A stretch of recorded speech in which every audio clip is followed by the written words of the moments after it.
1937, Samuel Caldwell was the first person arrested for marijuana in the United States.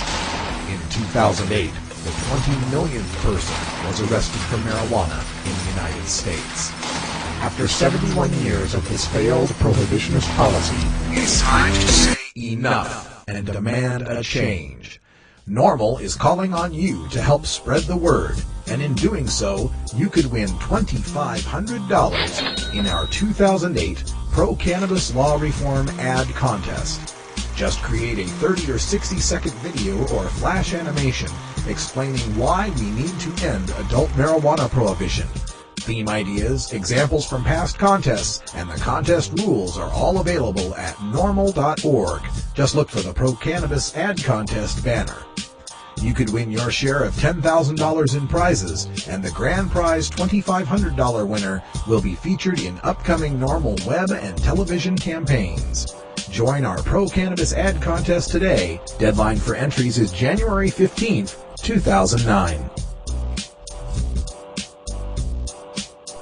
It's Thursday, November 13th, 2008, and it's got to be 420 somewhere in the world.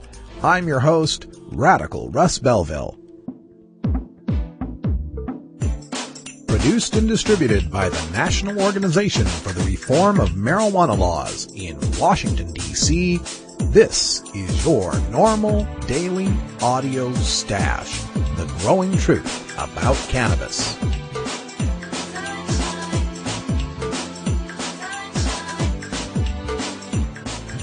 Welcome to the most popular podcast regarding marijuana in all of America and all the world, featuring interviews with scientists, politicians, doctors, prohibition policy activists, regular cannabis consumers, musicians, and NORML staff and NORML's board of directors, along with music and comedy no other podcast can offer.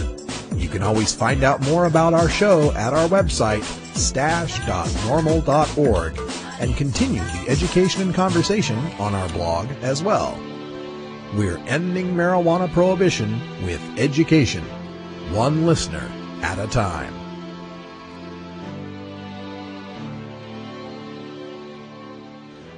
The podcasting and blogging technology for the NORML Daily Audio Stash is provided by Red Aphid Interactive Media. For your professional web design needs, visit redaphid.com.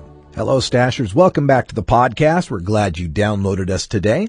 For today's Stash, of course, it's Thursday, which means we're going to have our regular 420 comedy segment with Terry Joyce, formerly of Last Comic Standing and currently starring on ComedyNation.com all throughout the intertubes.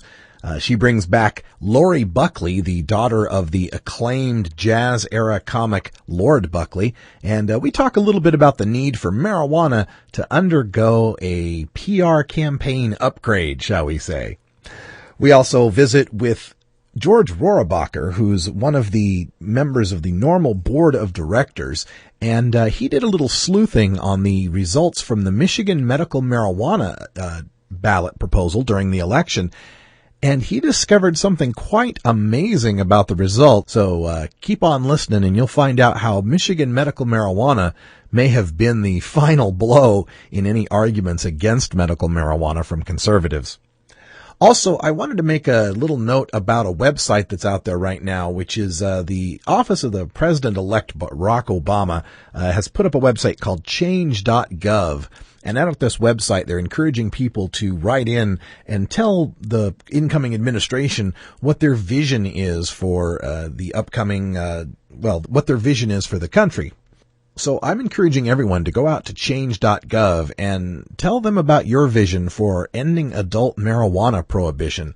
You can say whatever you like. You can talk about industrial hemp or medical marijuana or just the right of people who socially use cannabis in private and responsibly to be left alone.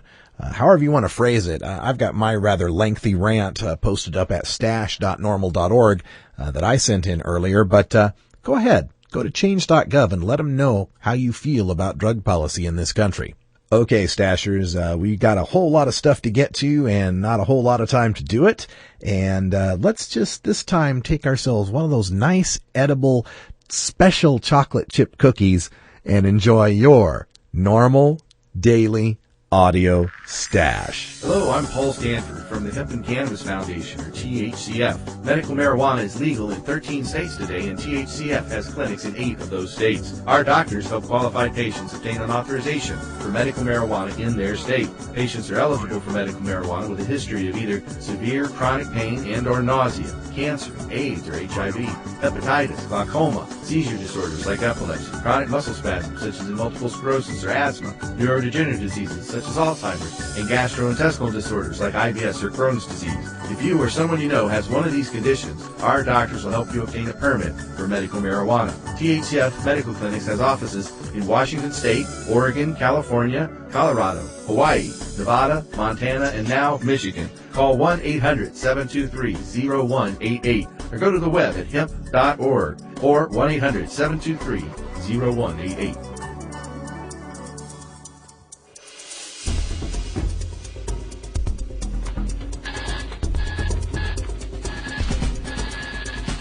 Now it's time to take a look at the latest stories about marijuana from news organizations across America and around the world in our NORML daily audio stash, Hemp Headlines.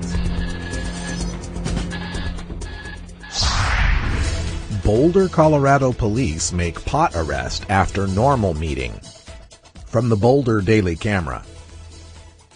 A University of Denver student was arrested Tuesday night in Boulder on suspicion of marijuana possession after leaving a meeting about medical use of the drug.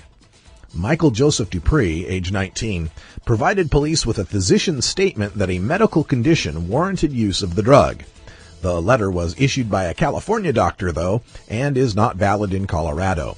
Medical marijuana users in Colorado must be registered with the Colorado Department of Health's Medical Marijuana Registry. The meeting was at the University of Colorado and hosted by the campus chapter of the National Organization for the Reform of Marijuana Laws. The meeting discussed how to obtain a medical marijuana card in Colorado, something Dupree has not yet done because he recently moved from California, he said Wednesday. According to Boulder police, Dupree was stopped after running a red light on Broadway near Colorado University. Police said they, quote, noticed a strong odor of burnt marijuana, end quote, inside his car, and small pieces of a, quote, a green leafy substance, end quote, in the change dish. After searching the car, police said they found a glass pipe and .08 grams of marijuana concentrate in Dupree's car.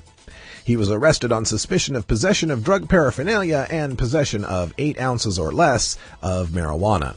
Both are misdemeanors. Dupree declined to comment on what medical condition he has that requires medicinal marijuana, but the doctor's note said it was a, quote, serious condition, end quote. What in the world does the NORML meeting have to do with the marijuana arrest? He didn't get the marijuana at the NORML meeting. In fact, it sounds like he was a California patient attending the NORML meeting so he could learn how to be legal in the state of Colorado. Are the Boulder police now staking out NORML meetings to catch dangerous criminals like this one, who was caught with 8/100ths of a gram of marijuana concentrate? What is that, resin? And a pipe? I'd also like to know whether this running a red light was the blowing up through an intersection type, or if it was merely the typical case of someone underestimating the time left on a yellow light. It's not fair, it's not legal, it's not constitutional, but my guess is this happens more than anyone will admit, and not just from NORML meetings, but hemp fests, reggae and rap concerts, leftist political rallies, and so forth. My advice is to keep your stash at home or in your car's trunk. University medical marijuana policy undetermined in Michigan. From the North Wind at the North Michigan University. Universities across Michigan may soon face trouble enforcing a newly passed proposal which legalized marijuana for medicinal purposes. Proposal 1, which passed in Michigan in the November 4th election, legalized the possession of up to 2.5 ounces of marijuana with a valid prescription. The section of Northern Michigan University's handbook dealing with drugs says, quote, "No student shall possess, use, distribute, sell, or manufacture illegal drugs or other controlled substances in any building or on any property owned or controlled by the university except as permitted by law." End quote. It is unclear whether medical marijuana would fall under this definition because while legalized by the state of Michigan, marijuana remains a controlled substance by federal standards. Other campuses across the country have come to widely varying conclusions on the legality of medicinal marijuana on campus. Last year, a Colorado State student who was caught possessing a small amount of medical marijuana had university sanctions against him dropped after hiring a lawyer to defend himself. The student initially faced suspension from the school and mandatory drug rehab classes. The University of California, Bakersfield, on the other hand, has decided that state medical marijuana rules do not apply to universities. The argument is that the universities receive federal funding and are therefore subject to federal laws regarding the legality of medical marijuana. Well, I think UC Bakersfield's policy is bunk because the California university system is under no mandate to enforce federal laws. Isn't that the same argument that San Diego and San Bernardino are trying to make, that the courts have repeatedly ruled that California counties aren't in the federal law enforcement business? Certainly, San Diego and San Bernardino counties receive some forms of federal funding too. I think the Michigan universities and others throughout the medical marijuana states should treat marijuana like they treat Ambien, Percocet, or Vicodin. So long as the student has the legal right under state law and a doctor's supervision, and he isn't giving them out to other students, leave him alone. New Mexico not alone in lacking marijuana dispensaries. From the Daily Lobo. Since medicinal marijuana was legalized in New Mexico in 2007, there are about 200 medical cannabis users in the state, according to Rena Shapansky, Director of Drug Policy Alliance, New Mexico. However, patients have no place to legally purchase the drug except in California, Shapansky said. Student William Bowes uses medical marijuana to help relieve painful pressure in his eyes caused by glaucoma. He said he has found a way to deal with the lack of dispensaries in New Mexico, but that it has been difficult. Garrison Courtney, spokesman for the Drug Enforcement Administration, said the federal government doesn't focus on people with prescriptions for medical marijuana so much as those who provide it to them. He said, quote, "When you look at the amount that the states are legalizing, the DEA doesn't necessarily go out and arrest the individual pot smoker. That is a huge waste of our resources. We go after drug traffickers and drug organizations." End quote. Courtney said there is no such thing as medical marijuana and that dispensaries are therefore unnecessary. Quote, "There aren't any legitimate medical studies that are currently in existence that show there is a medical benefit to marijuana," end quote, he said. Why do drug warriors make my job so easy sometimes? At NORML, we've got links to dozens of legitimate medical studies, including the federal government's own 1999 Institute of Medicine study, that conclude that cannabis has medical benefit. Courtney could have even looked up this study from the New Mexico State Department of Health. We've got links to all of them at our blog at stash.normal.org. As usual, the drug warriors want you to believe them and not your own or William Bowes' lying eyes. Bowes is prescribed medical marijuana for glaucoma, one of 6 conditions for which a doctor can prescribe the drug in New Mexico. The others are cancer, epilepsy, multiple sclerosis, HIV/AIDS, and spinal cord damage with intractable spasticity, according to the State Department of Health's medical marijuana website. Bowes said the marijuana treats more than just his symptoms. Quote, "I went to the eye doctor yesterday and got tested. My pressure in my left eye was 24 prior to using cannabis. Yesterday it was 17. The pressure in my right eye was 21. Now it's 12, Bowes said.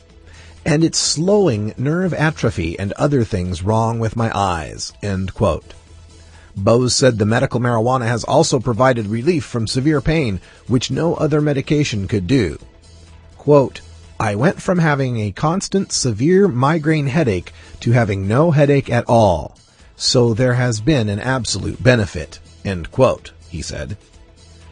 Courtney said there is a prescription drug called Marinol which contains synthetic THC that could be used instead of marijuana.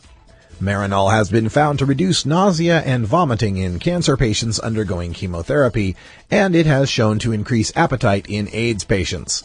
Courtney said, quote, this drug has been on the market for at least 10 years. If this drug is out there, then why do people need to smoke marijuana? You don't, end quote.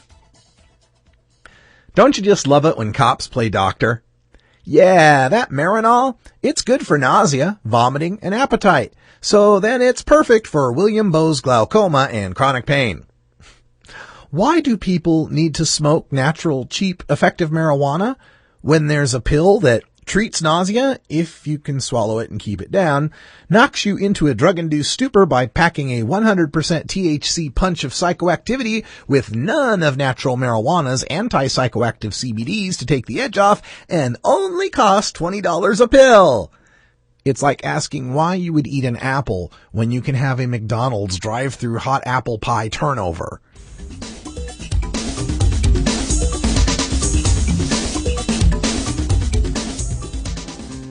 I smoke lots of weed, man. I plant that big old seed, man. I smoke every strain there is in town. From the super sticky green to the headache Maxi Brown. I smoked every strain there is around. I know that I like it. I know that lots of people like it.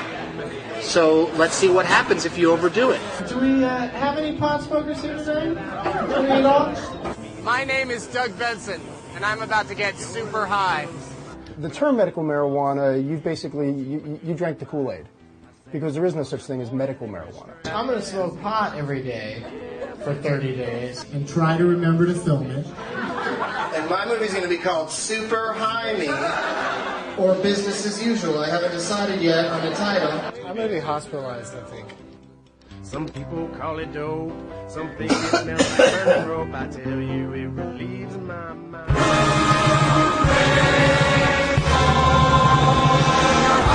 Weed. That's the Wee Valley hoo-hee-ha. Weed. Where any office boy or young mechanic. Now it's time to take a look at 420 Comedy with the star of Hollyweed Live. You know her from the season 1 of Last Comic Standing on NBC. It's Terry Joyce. Oh, thank you. And we've got a returning guest to the Daily Audio Stash podcast. Lori Buckley is joining us again from Hollywood. Call me LB. You may call me Buck. You may call me anything you like. Just don't call you late for 420. I like it.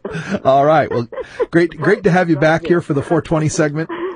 And we were thinking about, the election results here. I did an interview today also with George Warbacher, who's one of the NORML board of directors members, and he had pointed out how, medical marijuana just passed in the state of Michigan, and, it did really well. It got 63% of the vote. It even got more votes than Barack Obama did. But what George found out is that not only did medical marijuana pass in the state, it passed in every single county. Even the counties that voted for John McCain voted for medical marijuana. So 83-0 as far as the county by county results go. So Terry, where I'm taking this is a thought about, we were able to get medical marijuana in Michigan and able to get it, even in these conservative places that voted for McCain. So where do we go from here? What do you think about that as far as trying to get this across to the people who aren't necessarily on our side?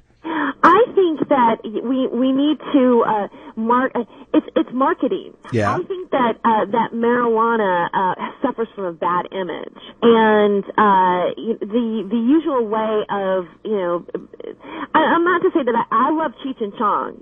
I love them, but that genre of movies and way of looking at marijuana as being dysfunctional when you smoke it, yeah, or having it be that you're not upstanding in society. I think these negative views and the advertising that goes on. I mean, the advertising is ridiculous.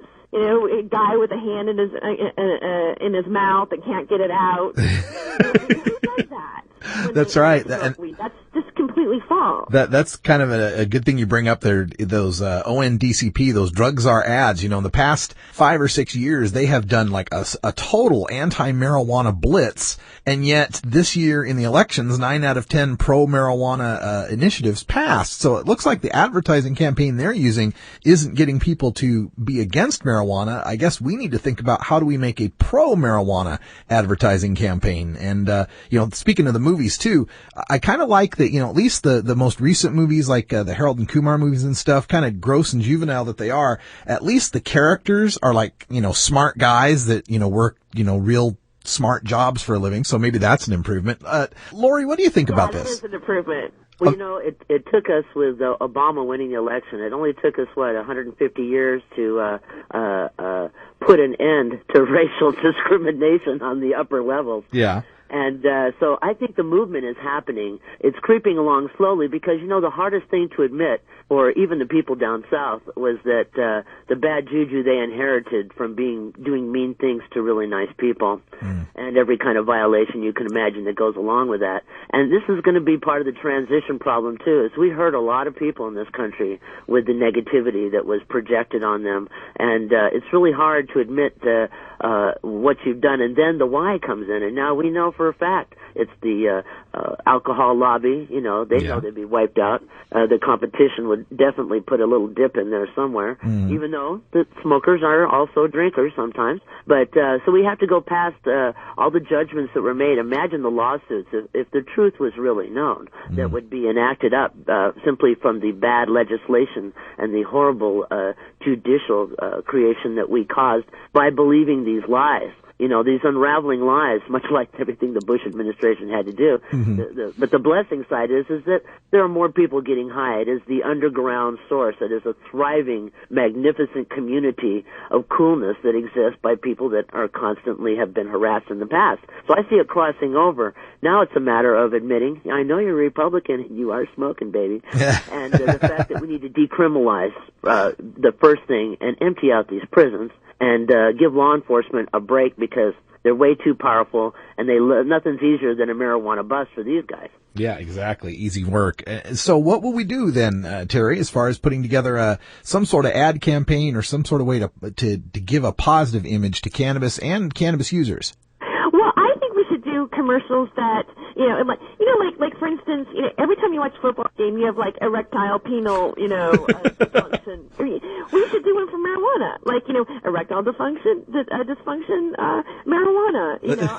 I mean that's silly, but maybe if we did ads that showed where marijuana actually helps people, where like a PSA or something, like an elderly person, drinking, a marijuana drink and eating, and people who, have HIV, taking care of themselves that way.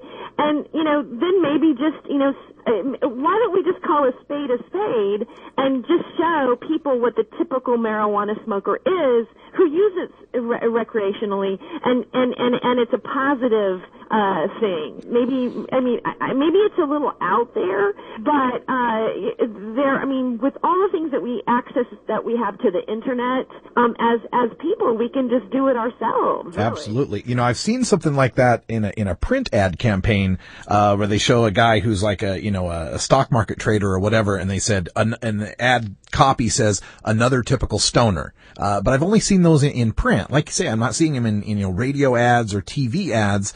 Maybe there's a problem in getting them past, the mainstream media filter. Maybe these stations are reluctant to buy those ads. I know that, up in Washington State, when the ACLU put out that 30-minute infomercial with Rick Steves, about marijuana. I mean, God, Rick Steves is one of the least controversial people you could imagine, and they still couldn't get that on the air. So maybe that's the issue. Well, my slogan is, if marijuana could just kill a couple of people, it could be legal too. And then right behind that is the only thing the truth lacks in this world is a sponsor. Because, what's the beauty of this election is that it brought forth that people are tired of buying into the fear. And right along with the fear of a stupid presidency and the administration of bad laws that don't serve us is the truth that we need to get over this. We have business to do and things to happen in this nation, and it cannot happen if we're going to drag along the memories of the Klansmen and all the crap that happened before us if we don't start building on a more intelligent generation that knows for a fact that pot hurts no one, that George Washington grew his own crop, that hemp is the solution for agriculture in this country all the way around, from fuel to shirts to your mind, and your health, and that it's going to it's dancing right now against the pharmaceutical that needs to move over and do what it can do and leave what it can't do alone. I love what you're saying. And I think of, when I think of an ad campaign, I kind of think like, one that I think's been really effective on the tobacco front has been those truth ads. You've probably seen them. They have all sorts of like kind of guerrilla theater type things where they go out into the streets and they do these, kind of protests and stuff against tobacco companies and such. And I think a truth campaign for cannabis would be great, where it just kind of assaults some of these drug war lies. Maybe we could get Terry to star in them. I like that. Yeah, okay. The wheels in my head are turning. I think that that is something that we need to do, to do campaigns and to do our own, sit down and do our own PSA ads and perhaps they can even be slightly humorous but informative at the same time, and just put them on YouTube and put them on the internet. I think more people at times are looking at the internet than they are network television anyway. Yeah, well, speaking of ads like that for the internet, this is a good time as any for me to bring up NORML's pro cannabis ad contest. We've been putting together a contest where people can put a 30 to 60 second flash animation or 30 to 60 second video that we're giving away $2,500 top prize, $10,000 total prizes. So we'll get something out there on the net. We'll see whether or not we can get it up on the air on TV.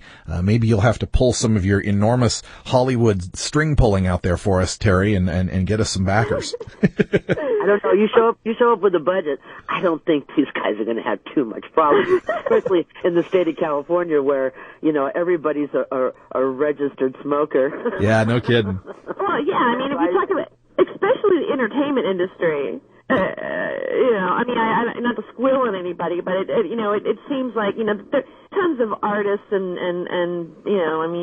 Are you telling me Hollywood producer and actor types use marijuana? Shock. Make a smoke screen that works. Yeah, no kidding. How do you think they come up with the ideas? I guess, judging from some of the TV shows I've seen. I smoked weed the whole time. I saw Tenacious D. I see what they can do under the influence. No kidding. Well, ladies, we have to wrap things up here for our 420 comedy segment. So is there any new comedy news down there in Hollywood as far as appearances by either of you that you want to promote, or some websites or anything? Well, I do have a benefit coming up that's going to be for it'll be on ComedyNation.com too as well, but it's for medical marijuana. Actually, I was going to ask Lori if she wanted to do it that night as well. We're going to do a benefit, medical marijuana benefit, with the Free Speech Show, and that's going to be September 29th, and it's for... Now you meant November 29th? I'm sorry, November 29th. God, I didn't mean to say September. That's okay. So November 29th, and this will be... November 29th, where there's going to be a little, drinking, like a little wine and appetizers beforehand, a little cocktail party at 7, and the show starts at 8. Okay, where at? And it's at Bill Bronner's house in Los Angeles. Okay. And that's where the taping will take place. Excellent. And then that'll be up on ComedyNation.com shortly afterwards. Yes. Yeah. Please watch the Free Speech Show, listeners, which we have so much fun. And also, at the Magic Castle, last night I got to watch a performer named Jake Broder that does a fabulous Lord Buckley, and that may end up being their new home, so we're waiting to see that. So people in the L.A. area that love the Magic Castle, they were rocking last night in the Inner Circle room there, and hopefully Jake will be bringing back some Lord Buckley, which definitely leans toward the beauty of the great green vine. How trippy must that be to watch someone doing, basically a character of your dad's? It's beautiful. Jake, he has a three-piece behind him, a bass player, drummer, and a kick-ass piano player. And the great thing about Jake Broder is he's a musician, too. It makes him like a triple threat. And he just wails on the Pied Piper. And, it's one thing to hear an album, but it's another thing to watch the reenactment of something with a little schmacky of his own. And it was beautiful for us. And last night happened to be the 48th marking of Lord Buckley's death date, which they didn't even know. They were just busy doing their scene. But I gave him a little special because some people like the out date, some people like the in date when it comes to celebrations. We do both. Yeah, twice as much time to party. It was beautiful. Well, that's great to hear. Thank you so much, Lori Buckley and Terry Joyce again for joining us here for 420 Comedy. We love it every Thursday here at the Daily Audio Stash. 76% of Americans no longer support arresting and jailing marijuana smokers, and nearly as many support the medical patients having access to medical marijuana. And over 80% of our citizens now believe the war on drugs is an ineffective failure. So the question is, when will the government's misguided war on adult marijuana smokers finally end? When? Simple. When you and your like-minded friends, family, and coworkers get involved with an organization such as the National Organization for the Reform of Marijuana Laws, also known as NORML. My name is Keith Stropp, and I founded the organization in 1970. Contact us at NORML, toll-free, 888-67-NORML, or by visiting the organization's up-to-date webpage at www.norml.org.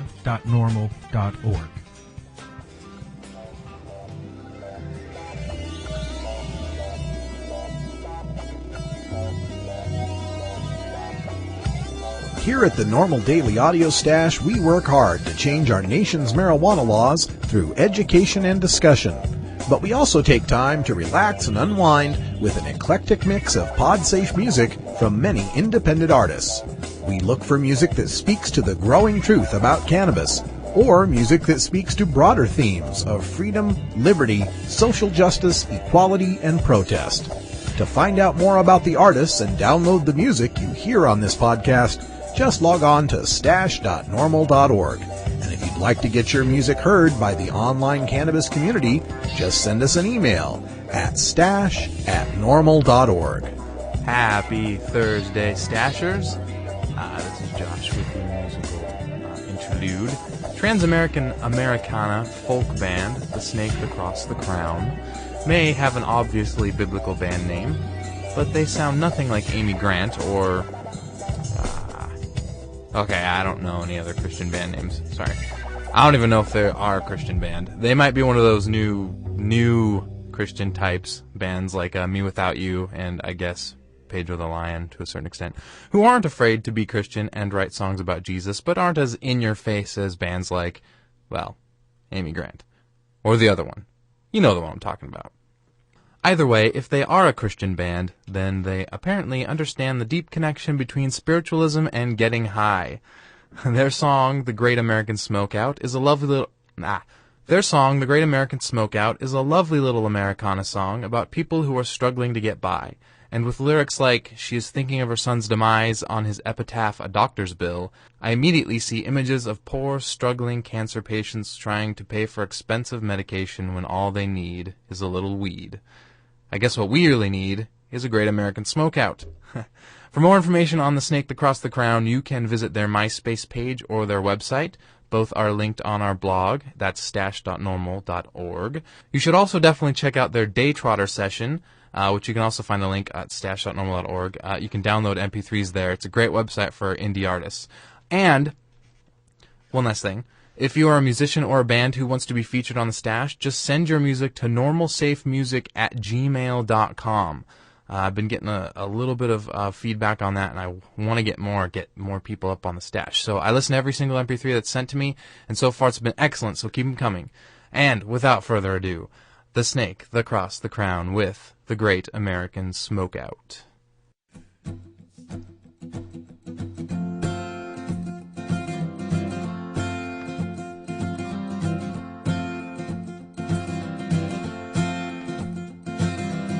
Humming to himself as he is thinking of his latest debts, juggling some numbered thoughts, wondering what might come next. He swears he won't ever stop unless he wants, which he surely does not. Oh, Jim, John, Jackie, and Susie Q, they mind their manners, but so do you. While we breathe, all of these words that make no sense. Humming to himself as he is thinking of his latest debts, juggling some number thoughts, wondering what might come next, and swears he's right, though he's convinced himself it is. Working in an upscale place, she is thinking of her son's demise. On his epitaph, a doctor's bill she puts off for another time. But says she won't ever stop unless you want to, she surely does not. Jim, John, Jackie, and Susie Q, they mind their manners, but so do you. While we read all of these words that make no sense. Not gonna see till my singing does wrong. Not gonna hear till the fires have burned home. Not gonna know, not gonna know, not gonna know till the singing does wrong.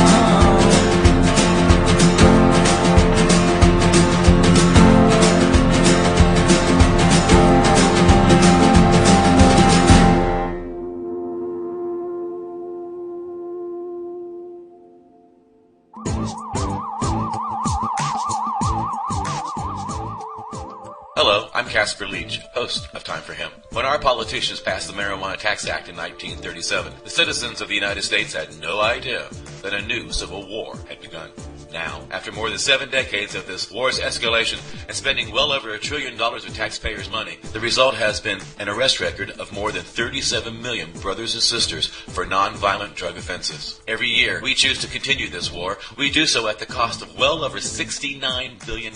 Add to this, we are building prisons faster than we are building schools. In fact, the prison industry is now one of the fastest growing industries in the United States. We must end this civil war. We can with your help. Please join LEAP, the law enforcement against prohibition, and become part of the solution to ending the war on drugs. Go to leap.cc and find out how to become a member. We're still pretty jubilant here at the NORML Daily Audio Stash over the election results, where 9 out of 10 marijuana-themed initiatives or state ballot measures passed this year. And digging through the state election results for Michigan, we find our own NORML Board of Directors member George Rohrabacher, like in his words, a bear at the dump, pawing through the election results. And George, thanks for doing that, and welcome back to the Stash. I like being a bear at the dump. Yeah. Well, speaking of that metaphor, I was just noting your piece that you wrote in the NORML blog, where you had kind of gone through the election results for Michigan's medical marijuana proposal. Why don't you just give our listeners a little thumbnail sketch of what that piece was about? Well, just as a piece of background, I was in the Washington State Senate and lost my race in a recount by like 160 votes out of 35,000. Oh. My wife was a school superintendent, and we worried over school board elections and bond issues. So I have spent a lot of time poring over precinct by precinct election results. And the morning after the election, I had seen the press of the Michigan win, and so I went to the Michigan State website and clicked on the county by county results, and as I was scanning them, I was about halfway through, and I realized I hadn't seen a county yet that hadn't passed it. Mm-hmm. And as I kept scanning, my heart was racing. I couldn't believe it. A total shutout, 83-0. Yeah, that is amazing that, usually when we look at these marijuana initiatives or any of these political pushes to liberalize our laws, at least in my home state here in Oregon, we can always count on support from the urban areas, Multnomah County or the college towns like Eugene. But then you get out into eastern Oregon, you get into some of these more conservative places, and the map turns, crimson red. So to have an entire state, every single district, every single county voting for marijuana reform is truly remarkable. Well, and I think what it says to me is this highly controversial issue wasn't controversial. Yeah. By a margin of 25%. It's 62.6% to 37.4% are the numbers, but by a margin of 25%, the voters of Michigan said yes to medical marijuana. Yeah, that's an amazing thing. I still am astonished. Yeah, we're looking at rural counties and urban counties, suburban counties. I mean, Michigan's a pretty diverse state. And in fact, I was looking at some of the results. The most far northern county in Michigan, Keweenaw County, which is a total of 1,400 votes. They voted 53% for McCain and voted 59% for medical marijuana. Wow. And speaking of the presidential race too, medical marijuana did get more votes than President-elect Obama did. Yeah, well, and it not only got 130,000 more votes than President Obama polled, but 200,000 more people voted in the Obama-McCain race. Oh, wow. So even though there were less total votes for medical marijuana, they still beat him by 130,000. 30,000. Wow. Yeah. And to find those McCain counties also, so overwhelmingly supporting medical marijuana, that's pretty amazing. What was was that 53% the lowest level of support you found? Well, the McCain counties, there were 83 total counties in Michigan. Obama won 48 of those counties, and McCain won 35. And the best McCain county in Michigan at this polling was Ottawa County, which voted 61%, about 130,000 votes there, and 61% for McCain, and medical marijuana won there by 50.4%, which was about as close a vote as there was, but still a huge majority for McCain, majority still for medical marijuana. Wow. Now, looking forward to the future here in other states that are going to try this, we know that Minnesota has tried to get medical marijuana through its legislature, but has been stalled in one house or the other, as well as Illinois has got kind of the same situation. What do you think the leaders of the parties there in those other Midwestern states, are they going to be paying attention to this kind of stuff? Do they look? Well, this is the kind of thing that allows you to sort of take the temperature of the populace, and especially when you have a national race where you can use the template of the McCain Obama ideological split, and then use those county by counties to see what happened. And what you find is people of every walk of life from every part of the state, urban, suburban, rural, have supported it, and it can't just be they did a great job of supporting this measure, which they did, but that kind of blowout, and I mean in the 5 largest counties it was over 2-1. I mean, that is a blowout, a tsunami, an earthquake, an election result. Yeah, it is. It should say something to the other states in in the Midwest that this isn't a controversial, marginal issue. This is a Main Street, right down the Main Street of America issue. Yeah, absolutely. And we're seeing that in state after state. Even in South Dakota, which was the only state that had a medical marijuana initiative that failed at the ballot, it only failed like 52-48. So even, someplace like South Dakota and that was, 2006. So the times have changed. And, we may spread from the Midwest start getting into the plain states, and the Midwest states there would be fantastic. Well, and I could be wrong on this, but I believe there are 28 states that have the initiative process to the voters, and the remaining states have to rely solely on the legislature. But right. It's something where the voters of Michigan, the legislature didn't give them this. Right. The voters of Michigan took this. They took it back. Yeah. They took their rights back. Yeah, we find that the states in the West Coast and Western states have this initiative process. There's a few in the Midwest, but once you start getting toward the South and the Northeast, that's where you're going to have to pretty much rely on your legislature. Other than Massachusetts and Maine, and Maine already has medical marijuana, and we got Massachusetts to pass decriminalization this year, so I imagine medical marijuana will be on their horizon pretty soon. One of the interesting things when medical marijuana started, when the first 7 or 8 states were up there, it looked almost like the states that voted for women's suffrage. Yeah, because the first states that had the women voting, it didn't get to New York until a whole generation later. That's an interesting observation there, yeah. And the medical marijuana map of the first 8 states was almost the same template. Yeah. The same states that gave women the vote. Well, if you're interested in seeing the medical marijuana states and the state of marijuana laws in general, we've got a great map that we've put up on the Stash blog, stash.normal.org. Check on the left-hand side and all the little hyperlinks there. There's a little mini map. You click on that, you get a full-size copy.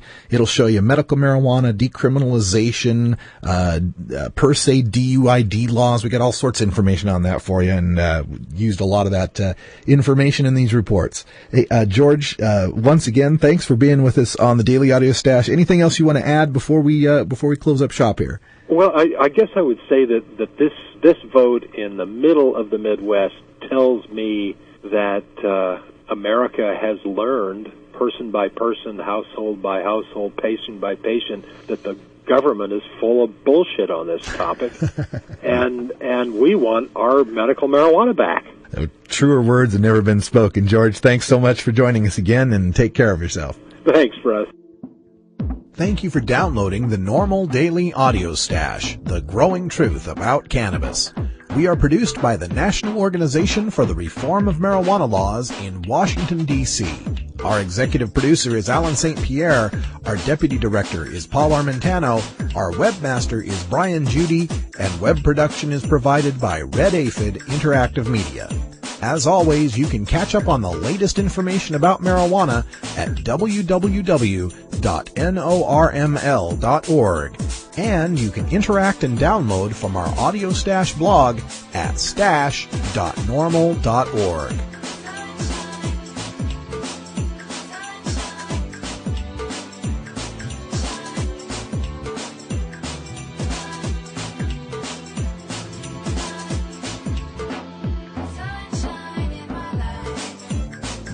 For everyone here at NORML, I'm your host, Radical Russ Belville, hoping all your harvests are bountiful and your encounters with law enforcement are non-existent. We leave you today with another one of our cannabis quotes, and this one comes from Dr. Melanie C. Dreyer, who wrote the report on prenatal marijuana exposure and neonatal outcomes in Jamaica from the mid-70s, probably the lead researcher in that field on prenatal and neonatal exposure to marijuana, who says, quote, "At 1 month, the exposed newborn showed better physiological stability and required less examiner facilitation to reach organized states. The infants of heavy marijuana-using mothers had better scores on autonomic stability, quality of alertness, irritability, and self-regulation, and were judged to be more rewarding for caregivers." End quote. Or to put it shortly, cannabis-using moms make happy babies. I don't know if that's exactly the way it goes, but sounds like it to me. I'm Radical Russ. Thanks for joining us here for the podcast. We'll be back tomorrow with more news and interviews you can use for the cannabis community. And until next time, take care of each other, tokers.